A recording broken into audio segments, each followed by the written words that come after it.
Hello everyone, welcome to our channel Academy of Sociology. My name is Lovely Chauhan and I am your mentor for UGC NET exam paper 2 for Sociology. जैसा कि आप जानते हैं हमने sociology के MCQs की एक series को स्टार्ट किया हुआ है जिसमें डेली बेसिस पर 10 MCQs को सॉल्व करते हैं ताकि जो आने वाले एग्जाम हैं जिसकी डेट फाइनल हो गई है 16 से 18 सितंबर और 21 से 25 सितंबर के बीच में जो फाइनल हुई है उसके एग्ज़ाम के लिए हम अच्छी तैयारी कर सकें। अगर आप भी NTA NET exam paper 2 sociology की तैयारी कर रहे हैं तो इस वीडियो को एंड तक देखिए और अगर आपको हमारी वीडियो अच्छी लगती है तो इसे लाइक और सब्सक्राइब ज़रूर करें। चलिए आज का सेशन शुरू करते हैं। Question number 1, central to Durkheim's functionalism was a distinction between which form of social organisation.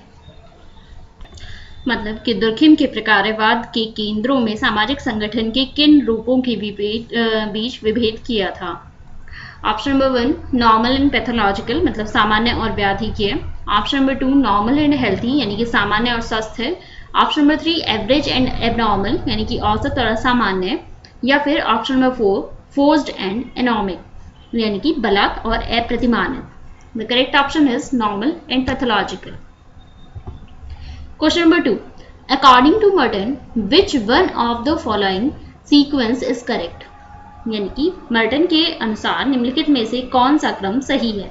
Option number 1, innovation यानी कि नव प्रवर्तन, रिट्रीटिज्म यानी कि पश्चगमनवाद, रिचुअलिज्म यानी कि कर्मकांडवाद या रिवल्शन विद्रोह। ऑप्शन नंबर 2, रिचुअलिज्म मतलब कर्मकांडवाद, रिवल्शन यानी कि विद्रोह, इनोवेशन यानी कि नव प्रवर्तन या फिर रिट्रीटिज्म यानी कि पश्चगमनवाद। ऑप्शन नंबर 3 है रिवल्शन मतलब विद्रोह, रिट्रीटिज्म यानी कि पश्चगमनवाद, रिचुअलिज्म कर्मकांडवाद या इनोवेशन नव प्रवर्तन। ऑप्शन नंबर 4 है इनोवेशन नव प्रवर्तन, रिचुअलिज्म कर्मकांडवाद, रिट्रीटिज्म यानी कि पश्चगमनवाद या रिवल्शन विद्रोह। The correct option is innovation. जो फर्स्ट है वो इनोवेशन आता है, सेकंड नंबर पे रिचुअलिज्म आता है, थर्ड नंबर पे रिट्रीटिज्म आता है और फोर्थ नंबर पे रिवल्शन आता है। सो the correct option is fourth. Question number 3 है the problems which scientist selected for study and their conceptualization were determined by the values of the scientist. According to Max Weber, this statement refers to मतलब कि वैज्ञानिकों ने जिन समस्याओं को अध्ययन करने और उनके प्रत्ययकरण के लिए चुना उनका निर्धारण वैज्ञानिकों के मूल्यों के द्वारा हुआ था। मैक्स वेबर के अनुसार यह कथन किसे संदर्भित करता है। ऑप्शन नंबर 1 है वैल्यू जजमेंट मतलब मूल्य निर्णय। ऑप्शन नंबर 2 वैल्यू न्यूट्रलिटी यानी कि मूल्य तटस्थता। ऑप्शन नंबर 3 है नॉर्मेटिव वैल्यूज मतलब मानकीय मूल्य। ऑप्शन नंबर 4 है वैल्यू रिलेवेंस यानी कि मूल्य प्रासंगिकता। So the correct option is value relevance. Fourth option is correct. Value relevance क्या होता है? Weber held that value influence the way in which research is conducted in the social science in addition to other non-essential ways common to natural and social science, and that values themselves could be affected by the result of research।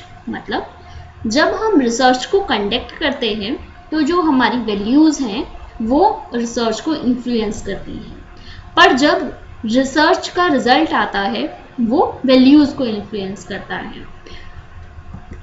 तो जो question है कि वैज्ञानिकों ने जिन समस्याओं का अध्ययन करने और उनके प्रत्ययकरण के लिए चुना उनका निर्धारण वैज्ञानिकों के मूल्यों के द्वारा हुआ था। Question number 4, match list 1 with list 2। List 1 में ऑथर्स के नाम दिए गए हैं और लिस्ट 2 में कंसेप्ट के नाम दिए गए हैं।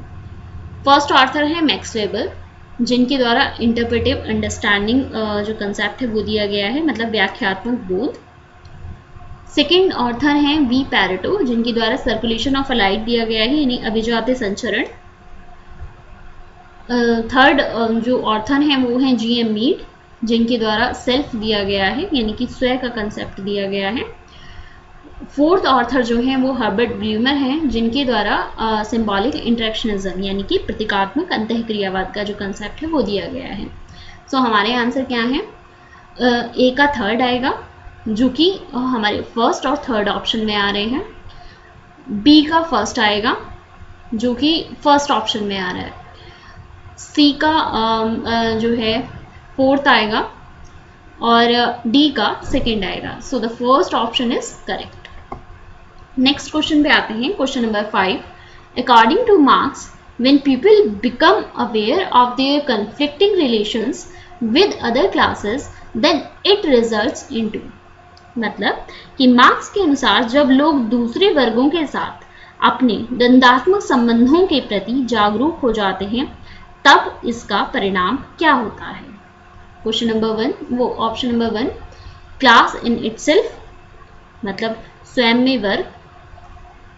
डिवीजन ऑफ लेबर यानी कि श्रम विभाजन। Option number 3 class for itself यानी कि स्वयं के लिए वर्ग।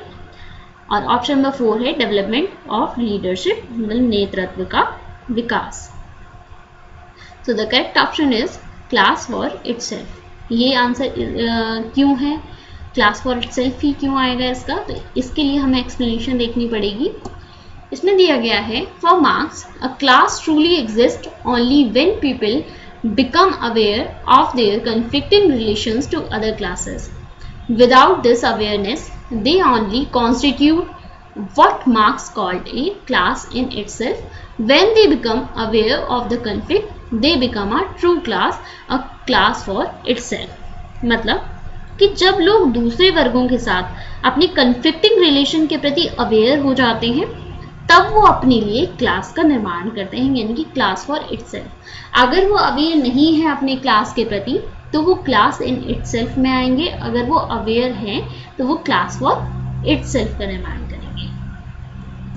सो the correct option is third, class for itself. Question number 6 पे आते हैं, who has stated that the conflict is dysfunctional if the structure are rigid.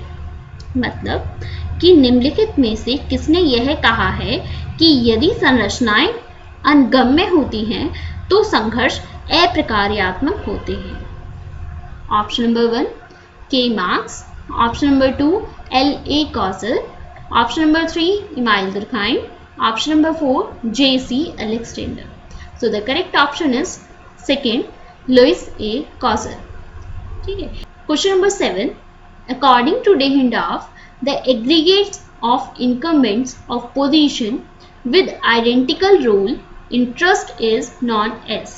मतलब डेहेंडॉर्फ के अनुसार समान भूमिका हितों के साथ श्रेणियों के पदधारकों के समूह को कहा जाता है। The first option is the interest group, second is the conflict group, the third is the quasi group and the fourth is the primary group। इस क्वेश्चन को करने के लिए हम इसकी एक्सप्लेनेशन पहले देख लेते हैं, फिर इस क्वेश्चन को करेंगे। So the Dahrendorf distinguished 3 broad type of groups. The first is the quasi group or aggregates of incumbents of positions with identical role interest. These are the recruiting ground for the second type of group, the interest group. Out of all the many interest group emerge conflict group or those that actually engage in group conflict। मतलब कि जो समान भूमिका हितों के साथ जो श्रेणियों के पदधारकों के जो समूह होता है उसको हम क्या कहते हैं? क्वासी ग्रुप कहते हैं। और ये एक रिक्रूटिंग ग्राउंड है सेकेंड टाइप ऑफ ग्रुप का, जो कि जिसे हम इंटरेस्ट ग्रुप कहते हैं। अब जो इंटरेस्ट ग्रुप में जो लोग होंगे वो कन्फ्लिक्ट ग्रुप का पार्ट बन जाएंगे। So the correct option is third, the quasi group. Question number 8, who has written the book rules of sociological method. मतलब रूल्स ऑफ सोशियोलॉजिकल मेथड जो बुक है वो किसके द्वारा लिखी गई है? Option number 1 Max Weber, option number 2 Auguste Comte, option number 3 Emile Durkheim, option number 4 Karl Marx. So the correct option is Emile Durkheim. Question number 9 है, match list 1 with list 2 and select the correct answer from the code given below the list. List 1 and list 2 दी गई हैं. List 1 में concepts के नाम दिए गए हैं और लिस्ट 2 में सोशोलॉजिस्ट दिए गए हैं. फर्स्ट कंसेप्ट है वर्स्टीन, जिसे हम अंडरस्टैंडिंग या फिर बोध कहते हैं, जो कि मैक्स वेबर के द्वारा दिया गया है. सेकेंड कंसेप्ट है हिस्टोरिकल मटेरियलिज्म, जो कि कार्ल मार्क्स के द्वारा दिया गया है.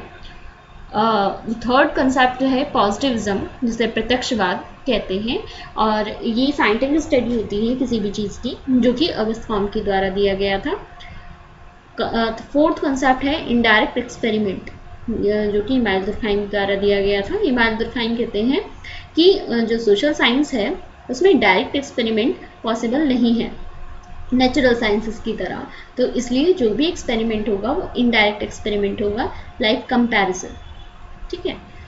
तो जो हमारे आंसर आएंगे, ए का आएगा थर्ड, बी का आएगा फोर्थ, सी का आएगा फर्स्ट एंड डी का जो आएगा वो आएगा second. So the fourth option is correct. Question number 10th है, who has presented the view a historical approach that also makes possible generalization about process of social change. मतलब कि किसने ऐतिहासिक उपागम जो सामाजिक परिवर्तन की प्रक्रियाओं के बारे में सामान्यकरण को भी संभव करता है का विचार प्रस्तुत किया. Option number 1 C.H. Karl, option number 2 Max Weber, option number 3 Arnold J Toynbee and option number 4 Karl Marx. So the correct option is Max Weber. अगर आपको हमारी वीडियो हेल्पफुल लगती है तो आप हमें ज़रूर लाइक करें, और आपकी कोई भी क्वेरी हो तो आप हमें कमेंट कर सकते हैं, और अपने फ्रेंड्स के साथ इस वीडियो को ज़्यादा से ज़्यादा शेयर कीजिए और सब्सक्राइब करना भी ना भूलें, ताकि